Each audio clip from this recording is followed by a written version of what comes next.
what we know about our business and how do we take what we know about our customers, bring that together, and actually deliver on these omni-channel aspirations. So that's kind of a simplified view of about a 300-page deck I have of how we look at it. So when you boil all that down and you think about what we're trying to do for our customers, and what we ask people on the team to do is really keep this notion in mind that omni-channel is just really never having to start over again. So if I do research at home and I walk into a store, the pricing, the marketing copy needs to be the same. If I call a contact center for help, they need to know about me. So when you look at projects, and I field a lot of calls from startups and entrepreneurs and even some of the biggest tech companies, and they've got this very narrow slice. They've got this great little thing. But when we're trying to solve for a true omni-channel experience in a $50 billion plus organization, we need a wider view of the world. And it's something that I always hope folks take to heart is when we're trying to deliver on omni-channel, it can't be done in this very narrow offering. So real world, we know that every touch point, and these are just a few, has its own set of data and content and tools and whatnot. But that's not how customers shop. It's not this clean, linear function. There's been a lot made of the purchase funnel and how that's essentially disappeared because people bounce in and out of different touch points. And the notion of you start at the top of the funnel and you kind of work your way down and you make this clean, linear purchase has gone by the wayside, particularly over the last several years. So we need to be nimble enough, have systems in place, have interfaces in place that allow people to bounce around and not lose continuity in what it is they're trying to accomplish. So this is obviously very complicated and requires lots of technology and forethought. It's been really good to hear over the last couple of days about the focus on user experience, on product management, because that's what brings us forward. If everyone's off designing their own system to meet a very specific objective, you lose that sense of continuity in what it is you're trying to deliver to the customer. So we take great pains in laying out what this ecosystem looks like and kind of backcast from that ideal state how we get there and put a lot of thought in everything that we do to deliver the best experience. So how do you do that? So there's really the spine down the middle, there's 5 key elements of omnichannel, and the 3 down the middle are really the enablers. So you need to know about your customers and have true insights. It's not enough to just have a collection of information, but what does that actually mean, and then what do you bring forward to make that meaningful? You need to have enterprise content strategy, so that could be marketing content, it could be product content. Content comes in all varieties, and then enterprise data, just supply chain, fulfillment, and whatnot. And off of that spine, you can do 2 things. You can do service innovation. You can create new lines of business, extend your core. And to the left, you can do experience innovation, which is really optimizing what it is you do. I'm going to talk mostly about that. It's around product management, user experience, and how we're asking people to really rethink what it is we bring forward and how we do it. So like I said, I field a fair number of calls, and often they're very, very narrow in focus. And I have this app I want to sell you, but that is just another micro silo that somebody wants to bolt onto the ecosystem, and it doesn't solve. In fact, it creates more technical and experience debt.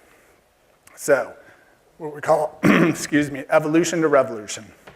So today and over the past number of decades, people have been designing for the container or the screen. So when someone has a request from the business or whatnot from customers, it's, I want a mobile app, I want a website, I want some discrete experience, and that's not a scalable model when you look at watches coming online and television apps and cars. You can't scale this model if all you're doing is solving for one screen.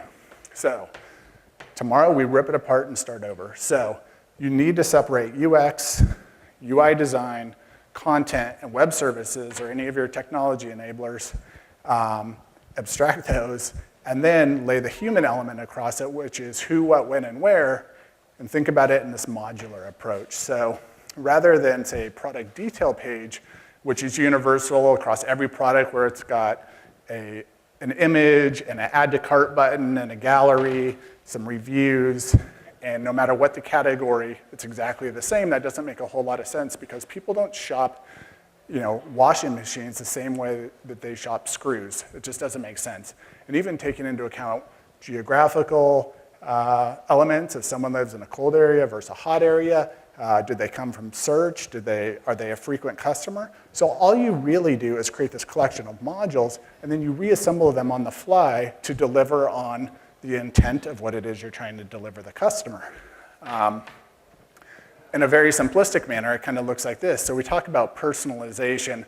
Personalization is much more than just product recommendations based on what you've already looked at. It is taking all of these elements into account, presenting an experience that is truly personalized, whether that's on a desktop, on a phone, in my car, on my watch. It does not matter because it's all assembled in these modular components, which are then assembled for the particular person. So this is really, really important, again, as you think about user experience and product management, that this notion of these discrete container or screen-based experiences are going by the wayside, and this is how things need to be done going forward. So a few mobile examples. I apologize because, actually, not yet. I have a video in here that doesn't work. So this is what I call our core mobile portfolio. On the far left, you see mobile web. So mobile web for us is about really highly efficient commerce.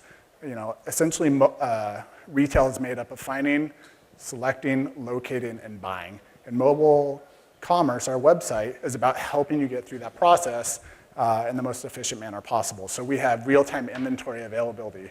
We have reviews. We tell you the aisle and the bay in the store where you can find it. So you walk into a 100,000 square foot store, it's not always the easiest thing to navigate, so we help get you there. The two middle are native apps for iOS and Android.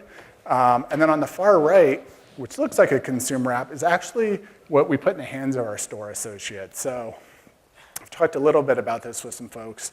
A few years ago, we bought 42,000 iPhones and put them in our stores. That's about 25 per store, with two goals in mind. One was operational efficiency and putting things like sale through inventory positions for products, very print pricing labels and whatnot.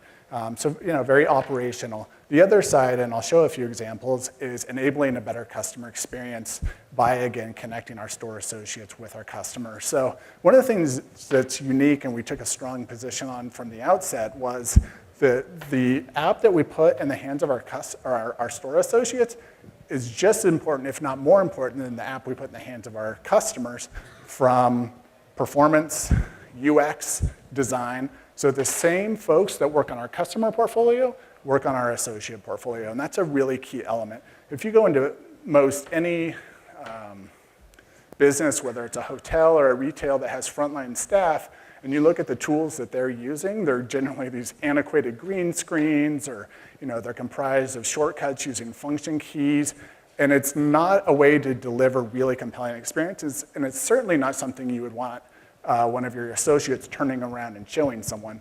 In fact, most of the time, stores are embarrassed by them and they kind of position them so no one can see them. This is meant to be front and center in the experience, and we're extremely diligent about maintaining that. So lastly, and this is kind of outside the core, but very important, Lowe's actually runs one of the largest print magazines or largest magazines in the US, and it's free.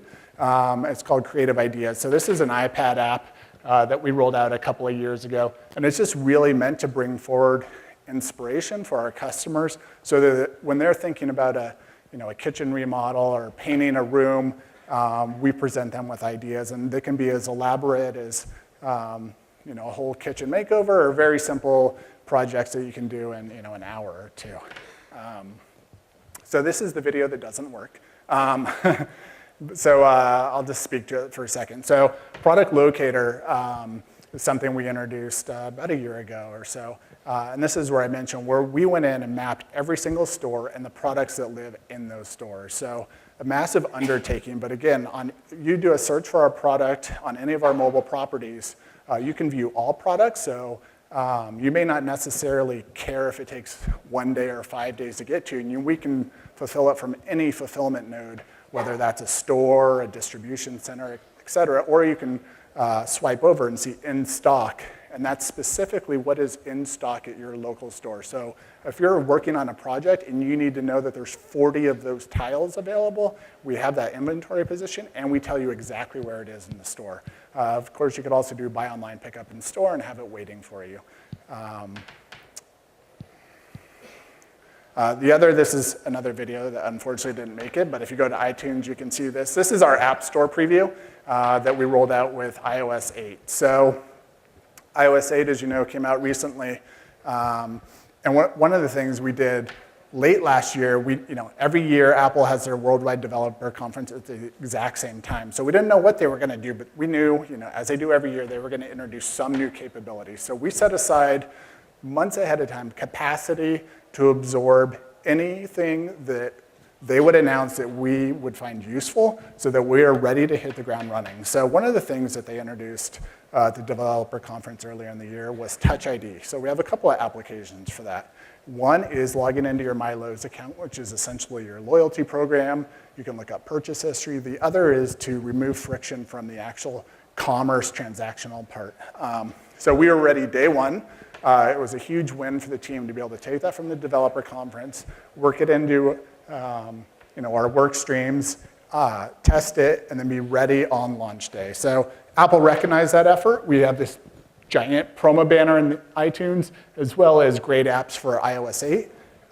And also, one of only 2 retailers featured in the Touch ID section, and the only one that had brick and mortar locations. So, when you're thinking about Lowe's, is this retailer that's been around for almost 70 years, technology is at the heart of what we are doing to bring forward these experiences, and we invest in it and take it quite seriously, and you can see that in some of what's been delivered.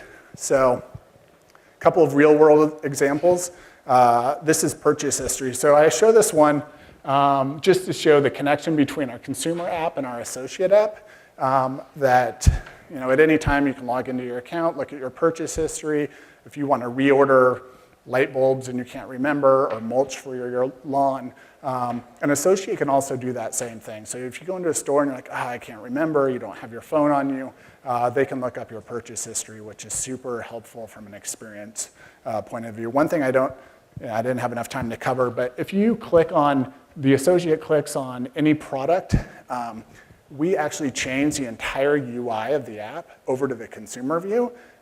So there's someone has a question, say, about ratings and reviews, and they're talking to an associate, and rather than backing out of the associate app, launching the consumer app, searching for the product, and then bringing up ratings and reviews, the associate just hits one button, the entire UI changes, and it's right there. So again, this goes back to having this in-state experience in mind and then building towards that in a very diligent manner. And I don't know of anyone else that's doing this. So internet orders. So buy online, pick up in store is a large part of our business. A lot of folks do this, have it waiting at the front. So traditionally, when you buy online, pick up in store, and you go into a store, maybe they've got a printout, and they've walked around, and they've picked it. Maybe they've made some notes on it. Not in a very efficient process, clearly, and also it's not good for tracking and whatnot. So we just rolled this out very recently in the last few weeks, where that entire process is self-contained within our associates app. So an order comes in, alerts, orders, and again, just pay attention to the UX and the UI that we give our associates. So it comes in, there's a queue of orders. It's been assigned to an associate. It shows progress. It shows their what's been picked. They can stage it, place it for pickup. And then when it's done, they can actually tender the order, and it's a completely closed loop process. So an order comes into a manager. They assign it to an associate who picks it, who tracks the entire thing within this single app, tenders the order, and it's waiting for the customer. So good experience all around. The other thing that we've done, again, using the associate app to tie to the customer, is what we call associate sharing. So oftentimes you go into a store, talk about a project, and it may be complicated. You're trying to fix some plumbing, or you're thinking about building a new deck, and it's, you talk to an associate for an hour, it can be complicated, and maybe you're not ready to buy, you want to go talk to a spouse or whatnot. You don't want to lose all that knowledge that you just exchange with the associate. So what they can do is capture all the products, make notes about that conversation you just had, and then share it with you. So again, everything we do primarily is with that intent of removing friction from the process for the customer, making that in-store experience much better, and also helping the associates so that when that person comes back, they don't have to have that conversation for an hour again, and it's better for everyone. So they can share this either by putting it into someone's MyLowe's account, they can email it to them, or they can print it on one of the networked printers in the store. So you look at you enter their email address, it shows you a preview of what you're about to send them, you can print it, and if they're not a MyLowe's customer but they want to be, that's built into the process as well. So again, it's not just thinking about associate sharing and how do we enable that, it's thinking about the other benefits along the way.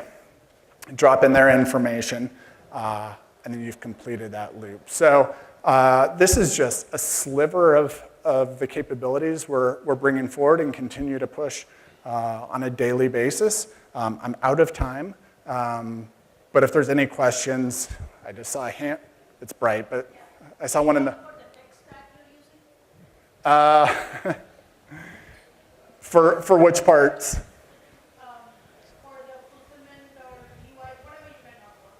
Yeah, I mean, everything's native, so we don't just do HTML5 for native apps. I mean, we have iOS teams, we have Android teams. Clearly, we have teams for the browser as well. Yeah, I mean, we've got a pretty robust tech stack. I can talk to you offline about that. Yeah, what is here? Sure. Oh. So it's a public knowledge that Sears use Hadoop for big data. What is the solution which you guys use? We also heard that Walmart uses a customized application, in big data. Yeah, specific questions around that we could take offline. Yeah. Do you come to know when the consumer is entering the shop through the mobile phone signal that this person has entered and the associate can go and speak with him accordingly, one? Secondly, are you using iBeacon in some way, testing it out, or?